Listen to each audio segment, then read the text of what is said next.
welcome, Pankaj, Dr. Pankaj, and thanks for joining in. And I'm sure that there is a lot to learn today, and this is going to be very insightful session for all of us. So thanks for coming again. Thanks for giving the time. And now over to you. Thank you so much. Welcome. Thank you so much, Akansha, for inviting me. And thank you so much for all the participants who's being part of this special session. Yes, you are doing a great job. So you are connecting people, connecting from the community and connecting to the inner world, because connecting to the inner world is the most important part of the life. So today we'll be sharing you some very important pictures, I say, rather than mindfulness and how it can be helpful for the working professionals, because one of the biggest challenge with working professionals is that they don't have time for themselves and for going mindfulness based practices or any specific mindfulness trainings or meditations, yoga. So one of the important thing is that whatsoever we are doing, if I'm physically and mentally present, then definitely I can give my best. So my first question to all of you, that are you present physically as well as mentally? Physically, yes, you are present, but if you are present mentally, then only we can connect and we can communicate from the outside world and from the inner world. And that's it was the first important thing when we talk about the mindfulness, our physical and mental presence. We should try to be present mentally as much as we can. And once we are present mentally, then only we can give our best. So my first question to all of you, whomsoever is listening to me, is, am I self-aware in this moment? Because life exists in this moment, but mind doesn't. So whenever I ask a question to myself, uh, any questions, so my mind, if is staggering here and there, maybe in a past, maybe in a future, so it comes to the present. And this is the basic foundations to bring your mind in present. And when you are in a present, you try to initiate, you try to become mindful. And this is a transitional shift from being full of mind to mindfulness. So in our today's professional world, sometime we are at home, sometime we are at office, and most of the time we are engaged with our professional uh, job profiles, and that disturbs our mind. So the very first technique before to go for the session, I would suggest all of you, you start writing a diary and keeps on asking questions from yourself. And the first question which you should ask every day, if you are a working professional, am I self-aware in this moment? And the more you ask, you will find that more you will start living in the moments, and your mindful moments will increase. And the more your mindful moments would be, it will help you to connect better, communicate better, and live in the moment better, and it will change your life like anything. So these are a few of the questions which you can ask from yourself. So this is a simple picture which talks about whenever you are physically and mentally present, you give your best, and then your knowledge transform to experience, because we are having a lot of knowledge. Everybody is so knowledgeable. But when we talk about experience, how we can generate more and more mindfulness based experience, so that you can feel bliss almost every moment. So right now in this moment, suppose you are listening to me, so you are going to be a great listener. I am trying to be a good speaker. But between a speaker and listener, there is one more element which is called observer. So am I observing the self? Am I observing the speaker?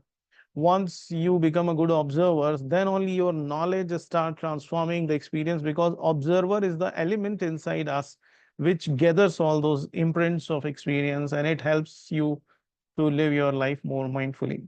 So try to generate a good experience during the sessions till you are connected. Uh, this is what I said.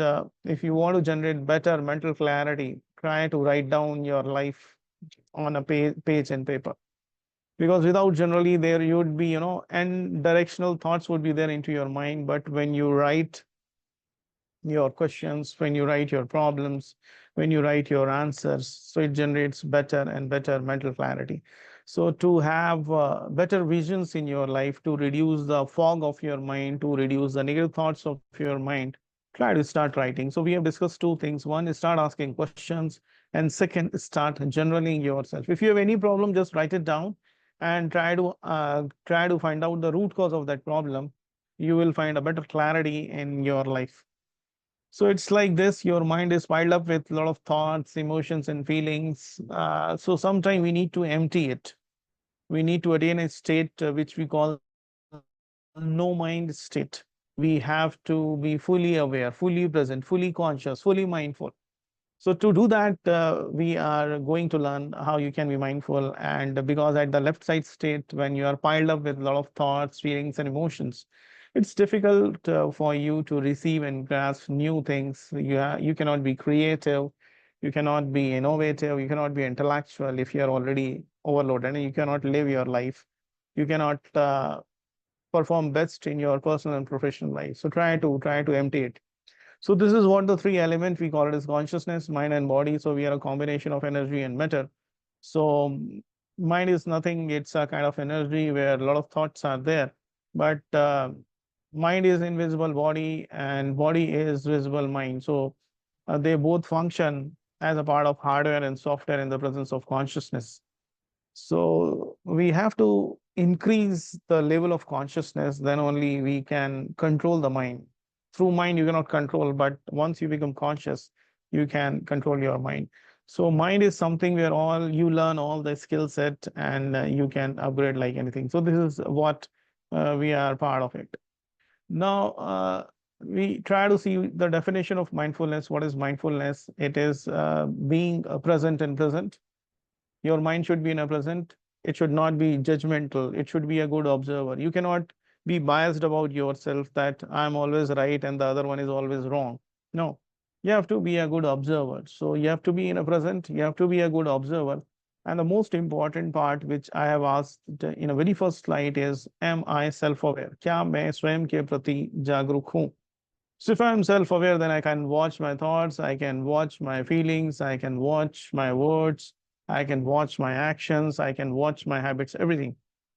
This is, the triangle of being present. Your consciousness should be present. You should not be judgmental, and you have to be self-aware. Then you reach to a state we call it as a mindfulness. And as I earlier said, we are the combination of hardware and software. So brain is, hardware which you can see, but the mind is a kind of software. But the beauty of this mind is that it is programmable. As we program our softwares, you can program your mind also. And this is what I teach as a mind reprogramming coach: how you can reprogram your mind according to your goals, according to your priorities of life, and you can get anything what you want.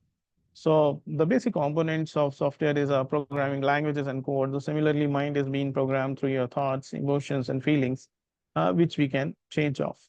So this is a very important shlok. Yad bhavam tad bhavati. The kind of emotions, the kind of thoughts you are having, you become. So whatever your thoughts you become, whatever your emotions are there, you become. So you become what you think. So we'll try to explain later on. So this is one of the beautiful picture which explain mindfully in a better way, where two girls are there and they are roaming into a garden. But the blue one is physically and mentally present in the garden, but red one is physically present, mentally absent. And here all problems start. Right now you are listening to me, but physically you are sitting. But mentally, if you are not listening to me, so you are almost in a state we call it as you are full of mind. A lot of things are parallelly going into your mind, or we can say you are involved in a multitasking. So the red one is involved in a multitasking, and the blue one is involved in a more and more monotasking. And this is the technique number three. First is asking questions. Second, generaling. Third is shift your consciousness, shift your mind from always being a multitasker to monotasker.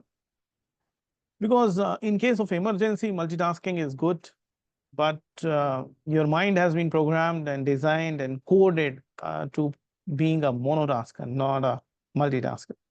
So this is a third technique which is very powerful. Try to, if you are right now, if you are listening to me in this moment, be a good listener. That's all. If you are driving, so try to have a mindful driving. Be total with the driving. If you are eating, be total with the eating. We call it as a mindful eating. Don't try to watch, a number of televisions, or try to chew your thoughts, try to watching your mobile phone or reading newspaper. There is no need to do n number of tasks while you are eating. So try to be monotasker. If you are eating, so just enjoy the food, just enjoy the taste, just enjoy its fragrance. Be total with it, and that is the right state of minds where you feel yourself mindful. So you can transform your driving also into mindful driving. And if you are driving for a 10 minutes or 15 minutes from your office to home, or 30 minutes or 40 minutes, so in those 15, 20, or 30 minutes, you can have the meditative experience. You can empty yourself because you are totally involved into it. You are totally present in the moment. And that, somehow shift your consciousness from being full of mind to mindfulness. And once you start living this full of mind state, very longer period of time, then you feel a lot of stress, fear, sadness, misery, unconsciousness, and you don't respond. You not simply react. But if I talk about peace, peace is a reflection of being mindful in the present moment. If I talk about emotional stability, if I talk about your reactions into responses, if I talk about you become more intellectual. So these are the different fruits where roots is the mindfulness. So mindfulness is a part of roots. You can have a multiple fruits because at that time, when you are mindful, your mind is in your control. When you are full of mind, you are being controlled by your mind. And that is what the basic difference is, whether you are controlling your mind or you are being controlled your mind. So this is what mindfulness is. Now, when you talk about the working professionals, and this is what, normally the state, your body is present, but your mind may be in a past and future. So whenever there is a situation, there is a stimulus, you react. But in case you are mindful, so you see that, yes, I'm aware to the situation. You give a pause to yourself, you connect with the situations, and then you don't react, you respond. And this is how your reactions transforms into responses when you become aware about any situation, what we call mindfulness. So this is how we can shift our reactions into responses.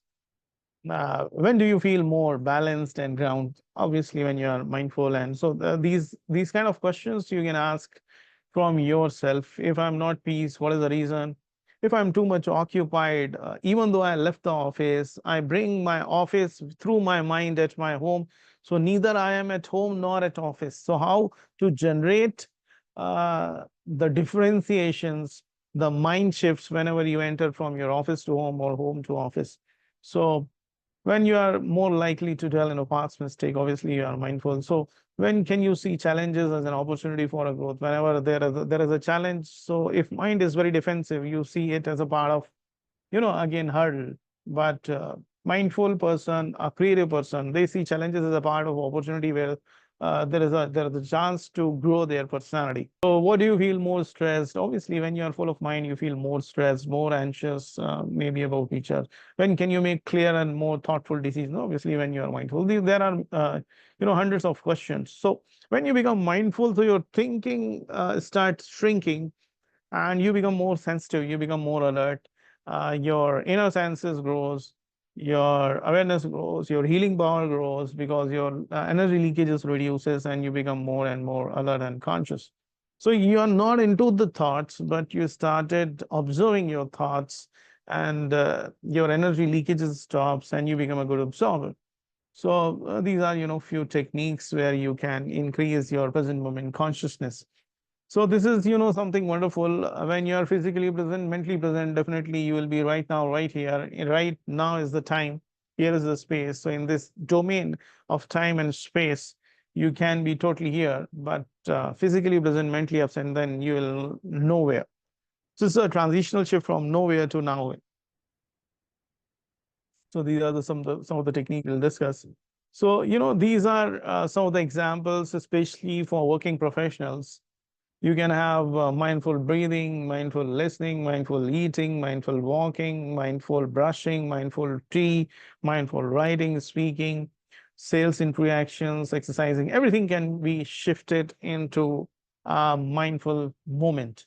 And that is, possible through small, techniques, 4 to 5 techniques, which we have discussed. There are, thousands and hundreds of advanced techniques which we used to teach with Akansha in our different corporate training programs, so that you can transform your life like anything. You are totally in your control. You feel unclouded thoughts. You feel a clarity of visions. Everything is possible. So this is the right moment where you can be mindful. You can be mindful right now in this moment by being a few techniques which we have discussed. Whenever you feel there is a lot of cloud, just slow down your breathe, take a pause, and slow down your exhale, slow down your inhale, and between your inhale and exhale, observe the two pauses. So normal breathing can be converted into a four-step process. First is inhale, second is exhale. Between inhale and exhale, there is a pause. Between exhale and inhale, there is another pause. So you become aware what I'm doing. So breathing is the bridge between your mind and body, and through breathe, you can control your mind. So just very few techniques I've discussed with you, but I'll be more glad if you will through your questions and we can have some live encounters